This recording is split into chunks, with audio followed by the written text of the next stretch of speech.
Hey there, everybody. It's Friday evening. The rains have taken a pause. We've gotten a lot of it this week. Things are greening up, as you can probably see behind me. The neighbor's dogs are out, so I do apologize if there's a whole lot of background noise, but we'll see what happens. And yeah, realized it's been a little while since I chatted with you guys, and it's been kind of a busy week with the start of market, so I hope you understand, but let's take a little wander in the garden. I have some thoughts. We have patches of bee balm coming up very happily. I do have to come in and do some more mulching of this bed, but it's been a little while since the wood chips have shown up. The potatoes have sprouted, even the ones that were accidentally pulled up when we had some help at the farm. And Grandpa Stober's alliums, his little chives, are coming up and being visited by a few little friends. The phone is set to auto focus these things, but for some reason it's still not doing it. So I apologize as we work out the kinks. See? Auto, but not auto. It's a shame. The raspberry that was above the height of things and not protected by the rest of the slightly more cold hardy. This is Siberian pea shrub here. So it's a little bit more cold hardy than some raspberries that were bred from stock down south. So the bit that was exposed definitely died back, but we have a flush of new growth because of it. I just haven't had the inclination to prune it yet. So there's that. We were recently fortunate enough to visit one of you lovely, lovely people.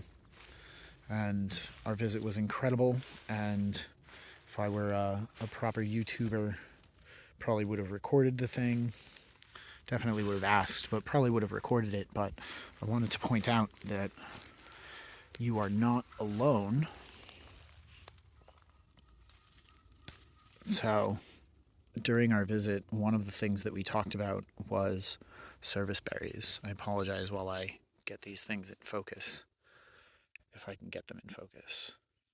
There we go. So one of the things that we saw at her property was a service berry tree that had all of its fruits afflicted, similarly to this one, where there is somewhere in here, there is a small hole, and inside of this fruit is a small worm.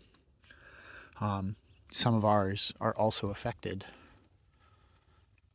So you're not alone, and I'm going to give you folks the same advice I gave her, which was come out and prune the affected fruits and interrupt the life cycle. You can feed them to your chickens. We're going to feed them to our ducks. If our ducks don't like them, I'm babysitting chickens for the week, so I'll bring them some berries. I was over at our friend's house earlier today, and we were playing in her garden, because of course I was. But we threw some of the weeds and greens and things to her birds, because it's not something they normally do. I am encouraging them to throw like all of their green waste to the birds. So we'll come and we'll prune those back. The ones that haven't put out flowers this year are putting out some incredible new growth, though. These are Amelanchier laevis rather than the alnifolias, but this is coming up on 2 feet of new growth from where some of our volunteers, it was a deer, I guess I should call it the volunteers, pruned them for us. And so we see a lot of fresh green growth, which is exciting, because more leaves means more photosynthesis. But it also provides more opportunities for some of the native species to be able to create their needed nesting grounds and things. Those could also be pests, but if they are, then something is going to come to eat the pests. And that's one of the nice things about planting natives, is that those species will show up for you because you're in their normal path. You're part of their pattern, and you can make your patterns part of theirs. Just underneath this lavis, we're finally seeing ground nuts starting to pop out, and it's a lovely sight.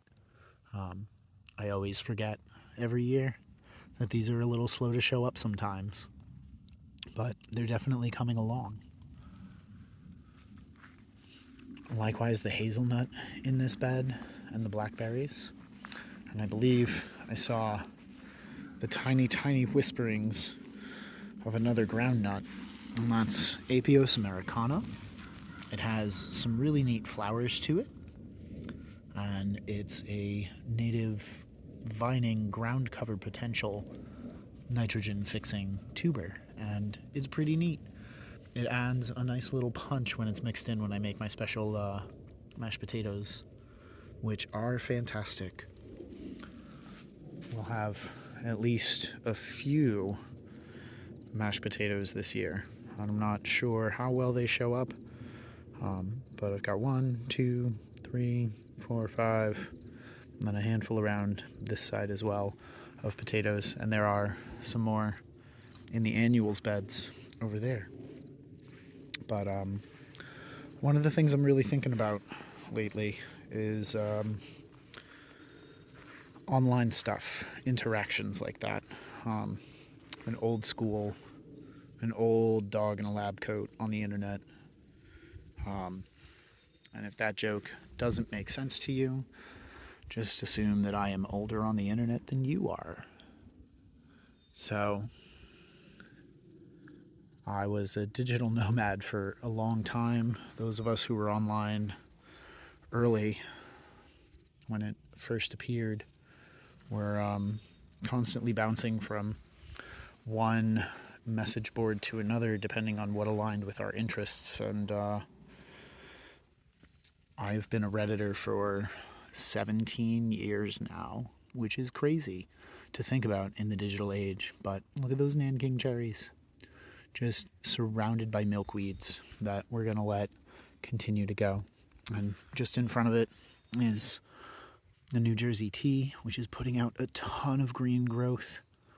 You can see some of the spots where the deer pruned it for us. You'll notice that's a recurring theme. It may have been rabbits, it may have been turkeys. We have a lot of those recently too. But there's the nip where someone else pruned it for us. And the plant is now expressing out many, many more green shoots.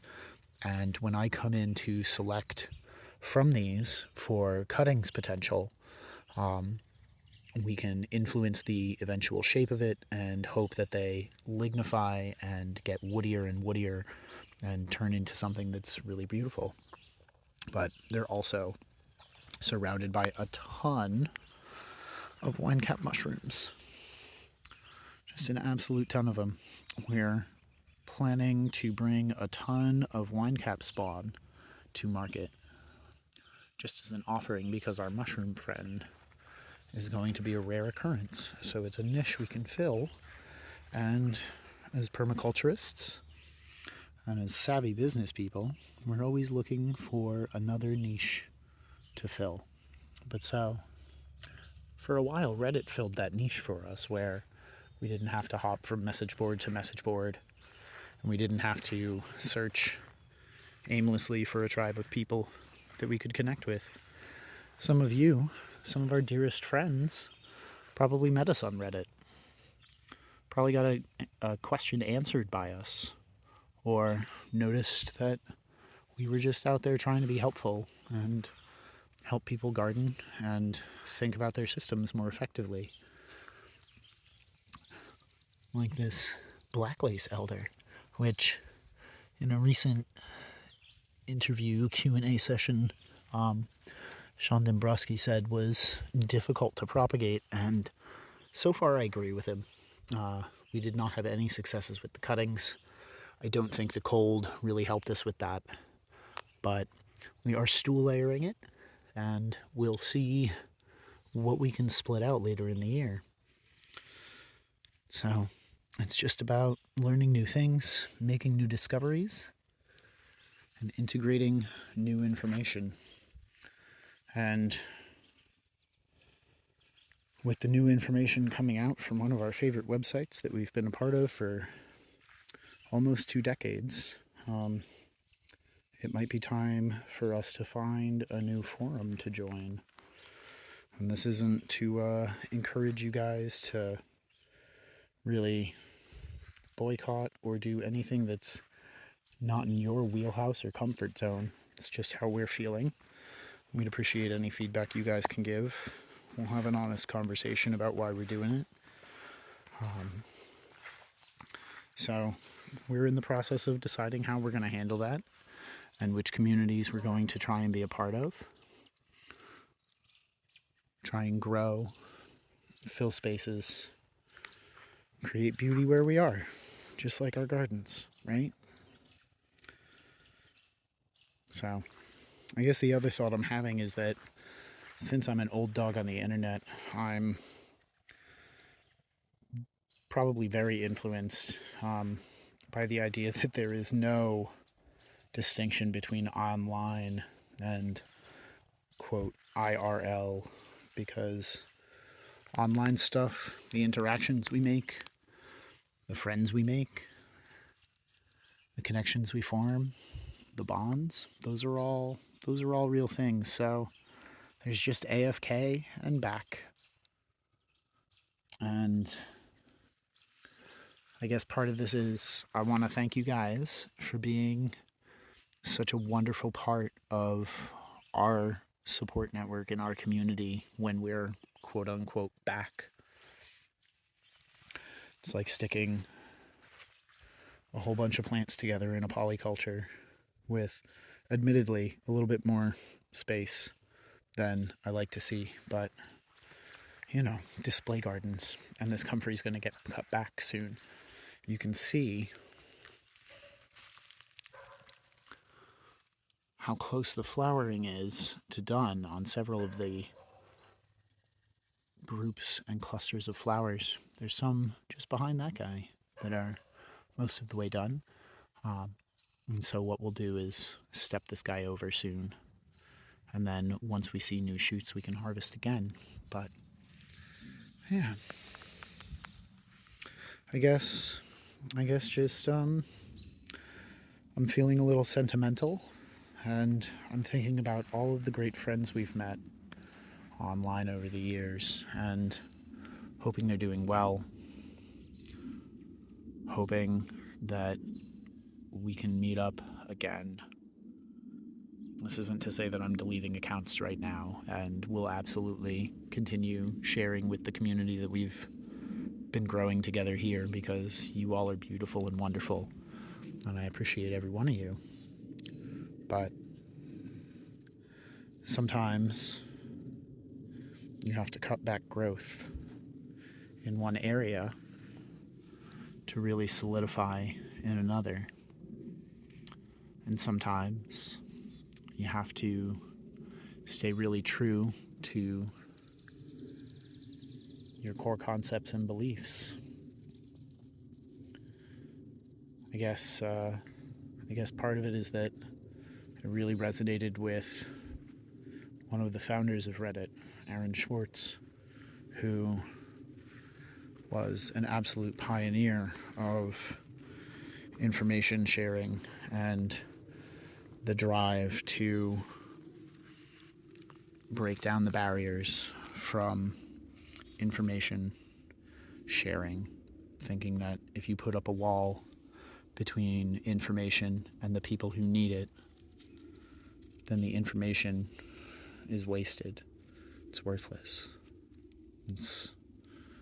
It's berries we can't even feed to our birds. So,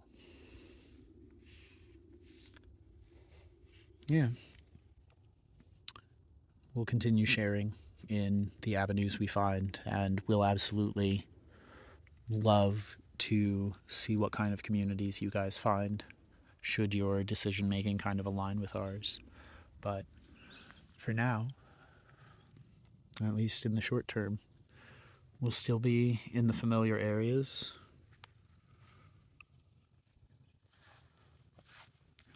sharing what we can, asking questions when appropriate, trying to be helpful to the system as a whole. Because just like in the gardens, we can really cultivate beauty in the world, and that can be through our social interactions as well. So I hope you all are well. I hope you're all standing firm in your convictions and beliefs a little bit more strongly than this pair. We've had a lot of rain, so I think they're very saturated, and he's just kind of looking. But if he's this flexible, maybe I can bend it the other way and get a really open shape to the whole thing. I think that's worth exploring. So, yeah. Till next time, folks. Thanks for watching. Happy planting.